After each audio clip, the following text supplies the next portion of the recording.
SC సామాజిక వర్గం, ST సామాజిక వర్గానికి సంబంధించినటువంటి వాళ్ళు ఎవరు మంత్రులున్నా, ఎవరు ఎమ్మెల్యేలు ఉన్నా మీ చెప్పు చేతలనే ఉంటారు తప్ప మరి నిజంగా ఆ పేద ప్రజలకు న్యాయం జరుగుతుంది, ఆ పేద ప్రజలకు మంచి జరుగుతుందని నేనైతే నమ్మ. ప్రజా అసెంబ్లీ కూడా నమ్మది.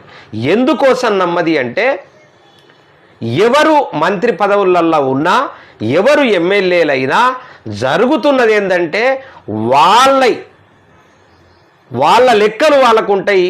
వాళ్ళు ఎక్కడి నుంచి ఏదొస్తుంది, మరి వాళ్లకు సంబంధించినటువంటి ఏదైతే బిల్లులు ఉన్నాయో ఆ బిల్లుల్ని ఎట్లా క్యాప్చర్ చేసుకోవాలనేటటువంటి కాన్సన్ట్రేషన్ మీద ఉంటారు తప్ప పేదవాడికి ఒరిగేది ఏమీ లేదు, పేదవాడికి లాభం అయ్యేటటువంటి అవకాశము లేదు.